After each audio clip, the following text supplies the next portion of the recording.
Welcome to Building Better Relationships with Chuck and Barb Lewis, equipping listeners and viewers with the biblical tools to conquer the difficulties faced in this life. Chuck has practiced crisis intervention since the 1980s and has been in ministry together with his wife Barb for over 20 years. They've taken the countless lessons and the knowledge they've acquired and have put them into this life skills class to share with you. We hope this blesses you. Well, hello again to another program broadcast of Building Better Relationships. I'm Pastor Chuck Lewis. This is my wife. Hi, I'm Barbara. And we're excited to be back with you again for another program. And today our topic is... we're going to talk about how to manage conflict. How to manage conflict. And boy, I hope we don't get into a conflict while we're talking about it, but we'll try it. So we don't get into conflicts a lot because of the fact that we're learning tools and skills. Yes, and the more really tools and skills we learn, the less conflict we have, because you know we know what to do. You take a time out if the conflict gets too heavy duty, and you know when to stop. You know when to just say, look, let's take a break and bring this up again at some other time. Right, definitely having being equipped with the right tools helps you work through it successfully. And I do remember, like every Saturday night when we first got married, it seems like we were up half the night working through things.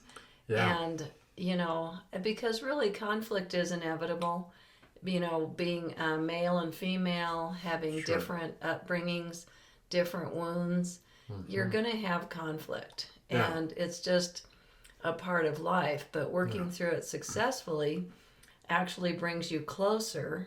But when you go through it and you can't get to resolution, it just adds to the toxic waste bank. And pretty soon, I remember a time in my life going through the build-up, blow-up. Because conflict wasn't resolved. Like once a month, I'd have a blow-up because so much tension and toxic waste built up there that something would trigger it and it would explode. So having the tools keeps you from getting to that point. Well, and it's true that we're not going to reach a place where we never have any conflict again. I mean, some Right. people say, well, I don't want to ever have conflict. Well, that's when you die and go to heaven. But as long as we're on this earth, we're going to have conflict. We're not going to agree on everything. But I heard it said one time that conflict is an opportunity to glorify God. Yes. And what does that mean? Well, how we handle the conflict can either glorify the Lord, or we can get in the flesh and just really make a big disaster out of conflict, to where it just goes to new heights, to where we didn't know it was going to go that far, but now it is. Right. So it's learning how to resolve the conflict. And again, sometimes you have to just write down what the conflict is, and then write down some notes on what you want to see accomplished, and try to get to a win-win situation. In other words, if I'm thinking, well, I just have to do everything I can do to get you, Barb, to see it my way, and then we're going to not have conflict anymore. Well, that's not realistic, because your feelings and your desires are just as important as mine. Not quite as important. No, but they're just as important as mine. And if I go into that attitude of knowing how important your feelings and desires are, as well as mine, then I'm going to hear you better and differently, because now I don't have to win the situation.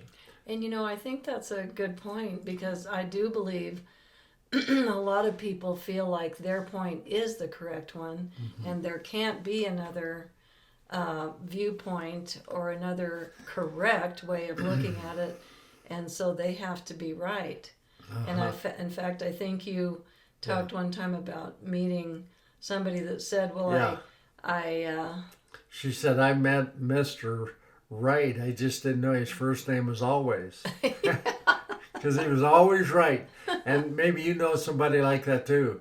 Even if they're wrong, they'll never admit it. Right. They come across like they know everything about everything, and they can tell you every detail about everything. And you know, I think, this is my personal opinion, but I think that's based on not feeling really good about who you are in order to have to do that and dominate conversations and try to act like you're the, you know, you're the most important person in the world, and what you have to say is the only voice that really matters. Nobody else really matters as much as yours, and all that. But you know, it's wonderful to have a conflict and to reach resolution. Oh, it's huge. I don't think I really experienced that till I met you. And it is wonderful for all the years that we've been married, that it gets better instead of worse, because we actually work through the resolution. I would think the relationship gets worse and could possibly end if all your conflicts are not resolved, and you end up with so much toxic waste that you eventually, you know, don't even care about that person anymore. Right. I mean, they start piling up. If we don't resolve them, we can have like 10 or 20 issues on our brain computer screen, as it were, and we start talking about one conflict and end up talking about 20 others. Right. And what that means really is that those 20 other things have not been resolved. Right. And some people don't even bring up certain things that they know is going to cause a problem. They know they don't agree, so they don't ever bring that topic up. Some things are just taboo. I'm not going to touch that with a 10-foot pole. Right. We've never reached resolution. We probably never will, so we never bring it up again. Yeah, you know, I think I avoided conflict like the plague, because in my family of origin, I really didn't see conflict worked through to resolution. I did see conflict and fighting, but I didn't really ever see it come to a good resolution. Right. So I avoided it at all costs.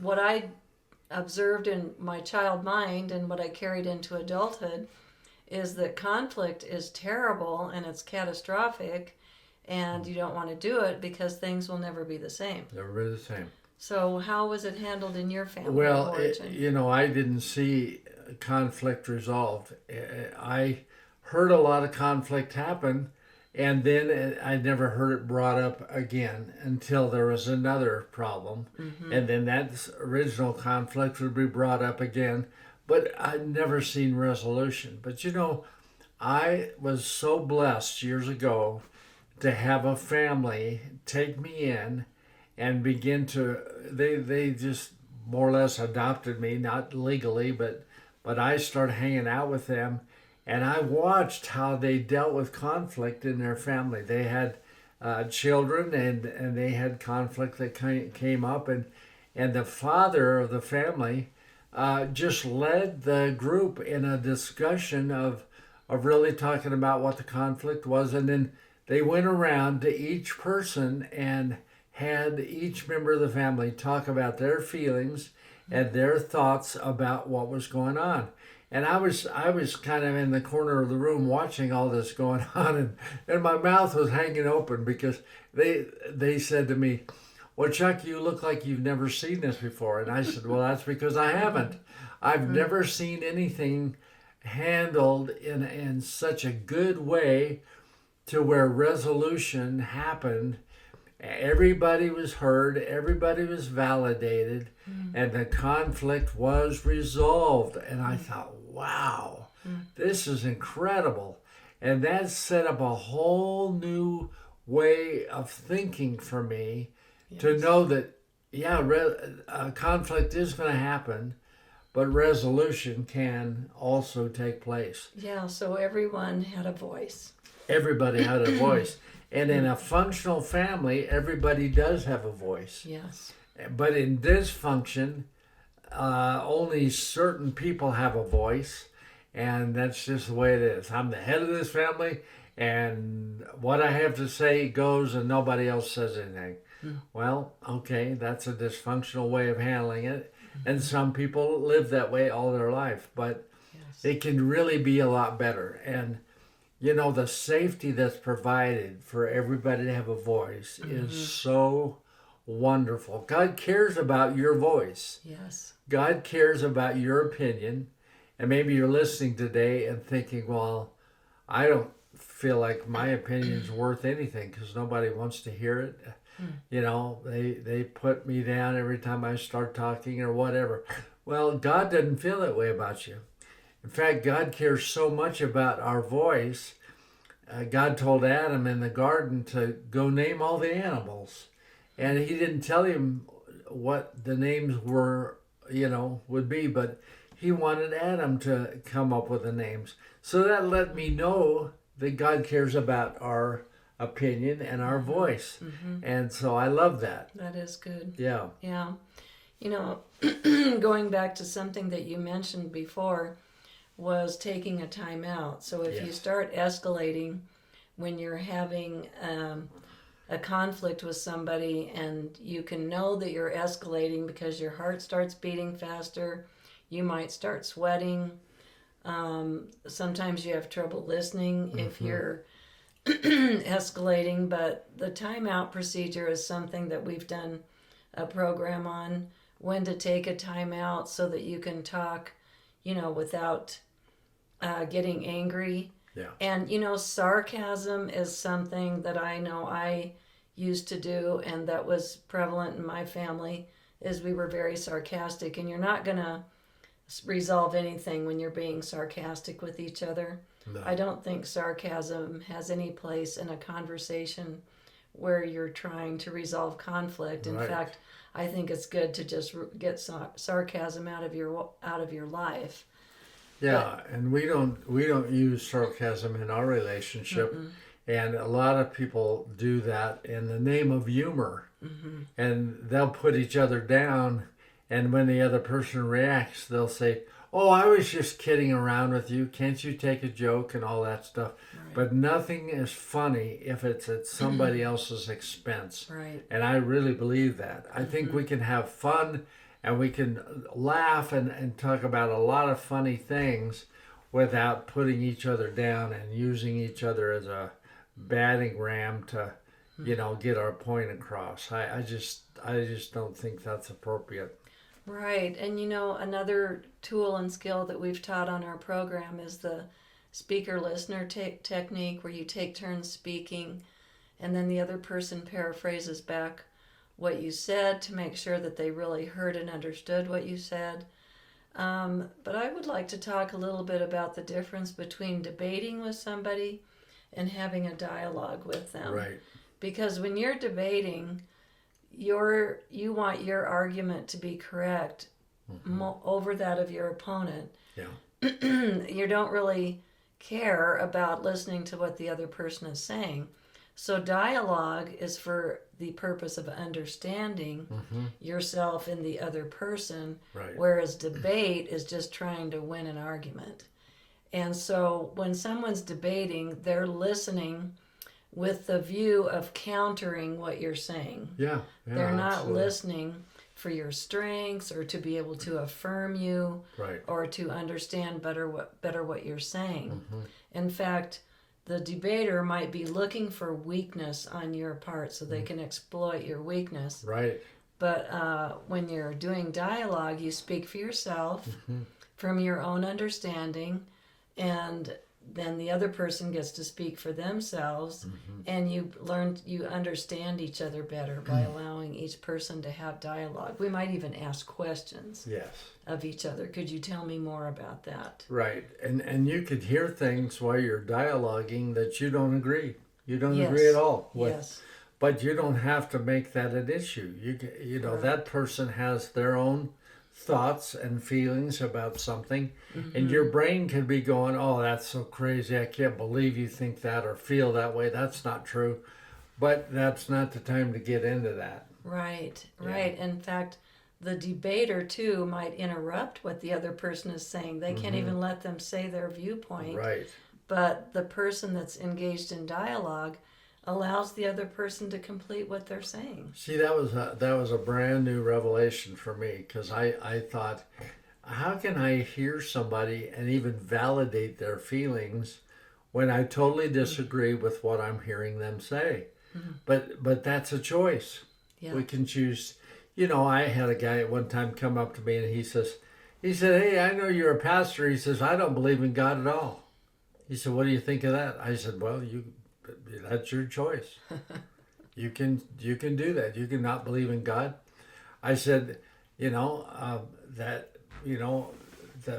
fact is, I could say I don't believe in gravity either because I haven't seen it. But see, I don't get into debates with people about that. And when I said you can think that just took the argument out of it. He didn't even know what to do with that. He thought I'd pull my 25-pound Bible out and show him all kind of scriptures of where he was wrong. But that's not our part. The Holy Spirit has to draw people, and I'd love to talk to people that the Holy Spirit is drawing, because they've got a lot of good questions that they're really interested about, and those are the kind of people that I like to talk to. I don't like to argue the Bible. I never have and never will. It doesn't do any good to argue, with somebody that's not teachable. Mm-hmm. Yeah, or criticize what they're saying, or try to manipulate them with what you're saying. Yeah. So you could be out there right now thinking, okay, all these tools and skills I'm hearing you do, but what if the other person doesn't do these tools and skills? What if they think these tools and skills are a bunch of baloney and they just do what they do? Well, you're not responsible for them. All you're responsible for is you. And you can walk away at the end of the day saying, well, I did my part and I tried to resolve this conflict. The Bible says to make every attempt to resolve it. It doesn't say to make sure you resolve it. It just says on your part to make an attempt to do that. So as you practice these things, the better you'll get at it. Practice doesn't make you perfect, it makes you better. And I've heard that all my life, but it's unrealistic to be perfect at anything. Yes. But we can be better at it the more we practice it. We can make progress.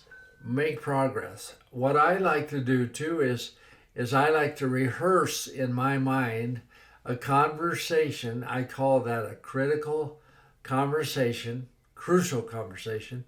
And rehearse that a little bit before I have that conversation with that person.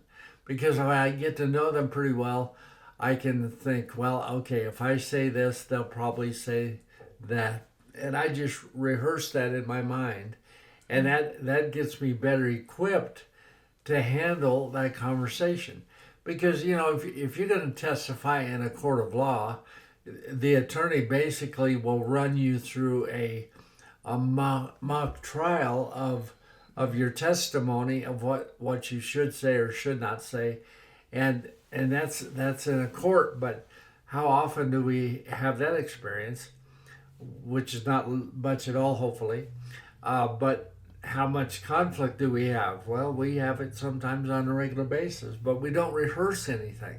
See, we don't get ready for that crucial conversation, and that's always interesting to me. That we know we're going to have conflict, but we don't prepare for it. Yeah, that's a very good point. I think it would be good to spend time with the Lord and pray before you engage in the conversation too.